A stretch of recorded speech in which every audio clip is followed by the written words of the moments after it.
Hi dears, welcome to Home Queen Treats. இன்னைக்கு நம்ம Home Queen Treats சேனல்ல ஒரு சட்னி ரெசிபி, அதாவது நான் 4 டிஃபரண்டான சட்னி ரெசிபி தான் சொல்லியிருக்கேன்.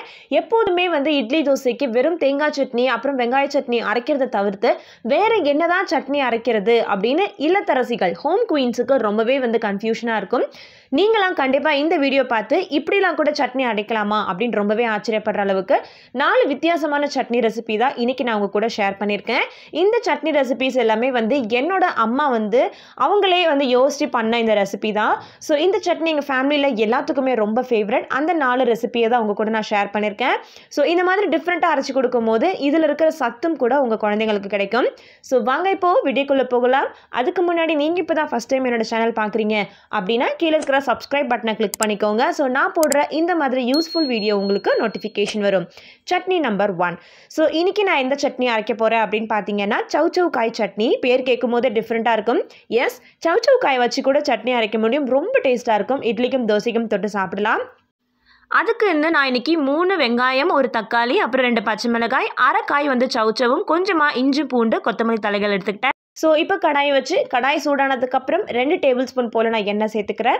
எண்ணெய் கொஞ்சம் அதிகமாகவே சேர்த்துக்கணும். அண்ட் அதே மாதிரி இந்த சட்னிக்கு இந்த வதக்கல் ரொம்ப நேரம் வதக்கணும். அதாவது நல்லாவே சௌச்சவுடைய பச்சை வாசனை போகிற வரைக்கும் நல்லாவே வதக்கிக்கணும். இப்போ நான் எல்லாத்தையுமே அதில் சேர்த்து வதக்கிக்கிறேன்.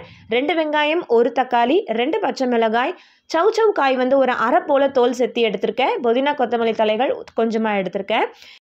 கூடவே 6-7 பூண்டு பற்களும், ஒரு சின்ன சைஸ் இஞ்சி துண்டும் நான் சேர்த்துருக்கேன். ஸோ நல்லா வதங்கட்டும். இந்த அளவுக்கு எல்லாமே நல்லா வதங்கி வந்ததுக்கப்புறம் எப்போதும் போல் மிக்ஸ் ஜாரில் மாற்றி சட்னி அரைச்சிட்டு கடுகு கருவேப்பிலை தாளிப்பு கொடுத்து தாளித்து எடுத்துக்கலாம். இந்த சட்னி தோசைக்கும் இட்லிக்கும் ரொம்ப டேஸ்ட்டாக இருக்கும். கண்டிப்பாக ட்ரை பண்ணி பாருங்கள். இந்த ரெசிபி உங்களுக்கு புதுசாக இருக்குது அப்படின்னா கீழே இருக்கிற லைக் பட்டனை கிளிக் பண்ணிக்கோங்க ஃப்ரெண்ட்ஸ். Next chutney number 2. ஒரு கைப்பிடி அளவுக்கு நான் நிலக்கடலை எடுத்துக்கிறேன். வேர்க்கடலைன்னு சொல்லுவாங்க. இதை ஒரு 5 நிமிஷம் மீடியம் ஃப்ளேமில் வச்சு நான் வறுத்து எடுத்துக்கிறேன்.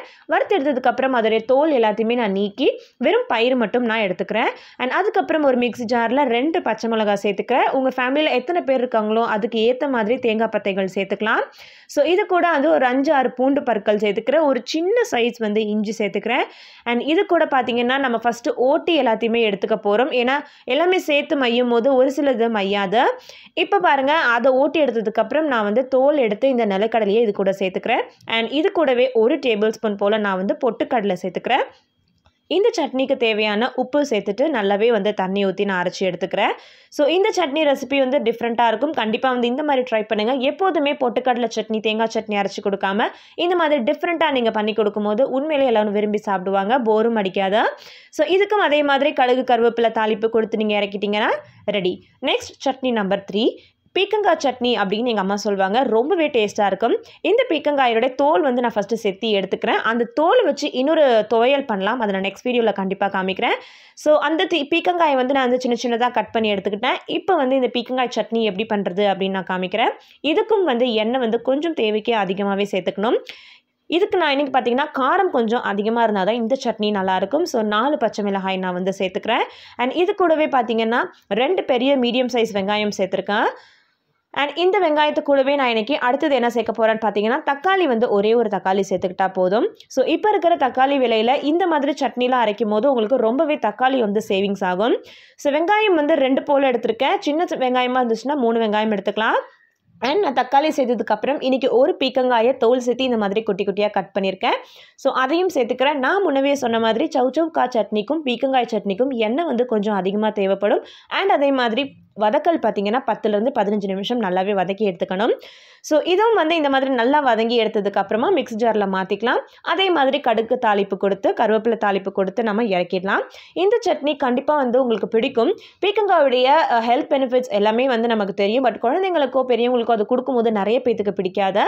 இந்த மாதிரி சட்னியை அரைச்சி கொடுத்துட்டீங்க அப்படின்னா அவங்க இட்லி தோசைக்கு தொட்டு சாப்பிடும்போது வித்தியாசமான டேஸ்ட்டில் இருக்கும். ஸோ அவங்களுக்கு அந்த சத்தும் கிடைக்கும். இந்த சட்னி பிடிச்சிருந்தா கண்டிப்பாக கீழே இருக்கிற லைக் பட்டனை கிளிக் பண்ணுங்கள். Next chutney number 4. நம்ம வீட்டில் எப்பயாவது ஒரு டைம் வந்து ஒரு சில காய்கறிகள் ரொம்பவே கம்மியாக இருக்கும். அந்த மாதிரி டைமில் கூட சிம்பிளாக இந்த மாதிரி சட்னி அரைக்கலாம். ஸோ நான் இன்றைக்கி ஒரு கேரட், ஒரு கத்திரிக்காய், 2 பச்சை மிளகாய், 2 வெங்காயம், 2 தக்காளி எடுத்திருக்கேன். ஸோ இந்த சட்னி பார்த்திங்கன்னா கேரட் அண்டு அதாவது கத்திரிக்காய் போட்டு பண்ணுறது. நான் வந்து எண்ணெய் சூடானதுக்கப்புறம் இதில் வந்து 1 டீஸ்பூன் போல் வெள்ளை உளுந்து சேர்த்து வறுத்து எடுத்துக்கிட்டு 2 வெங்காயம் சேர்த்துக்கிறேன், ஒரு கேரட் அண்ட் ஒரு கத்திரிக்காய், பச்சை மிளகாய் அண்ட் அதுக்கப்புறம் பார்த்திங்கன்னா நல்லாவே இதை நான் வந்து வதக்கி எடுத்துக்க போகிறேன். இது கூட வேணும்னா நீங்கள் கொஞ்சமாக பூண்டு இஞ்சி கூட 2 துண்டு சேர்த்துக்கலாம். ஸோ இதை வந்து நீங்கள் அரைச்சி கொடுக்கும்போது இட்லி தோசைக்கு ரொம்பவே நல்லாயிருக்கும். யாராலையுமே இதில் கத்திரிக்காய் போட்டிருக்கீங்க அப்படின்றது கண்டுபிடிக்க முடியாது.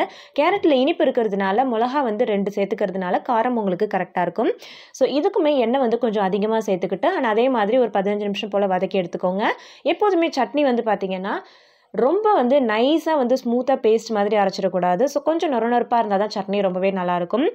ஸோ இந்த சட்னி ரெசிபி உங்களுக்கு பிடிச்சிருக்குன்னா கண்டிப்பாக ட்ரை பண்ணுங்கள். இந்த மாதிரி 4 வித்தியாசமான ரெசிபீஸ் வந்து நான் இன்றைக்கி இதில் சொல்லியிருக்கேன். கண்டிப்பாக உங்களுக்கு யூஸ்ஃபுல்லாக இருக்கும் நம்புகிறேன். இந்த சட்னிகள் நீங்கள் ட்ரை பண்ணி பாருங்கள், ரொம்பவே டேஸ்ட்டாக இருக்கும். இந்த சட்னிக்கு தேவையான உப்பு சேர்த்து நான் அரைச்சிக்கிறேன். அதே மாதிரி கடுகு கருவேப்பிலை கொடுத்து தாளிப்பு கொடுத்துக்கலாம். இன்றைக்கி நான் சொல்லியிருக்கிற இந்த 4 டிஃப்ரெண்ட்டான ஸ்பைசி அண்ட் டேஸ்டியான இந்த சட்னி ரெசிபிஸ் உங்களுக்கு பிடிச்சிருந்தா கண்டிப்பாக லைக் கொடுங்க ஃப்ரெண்ட்ஸ். நீங்கள் இன்னும் நம்ம சேனலை சப்ஸ்கிரைப் பண்ணலாம் மறக்காமல் பண்ணிவிடுங்க.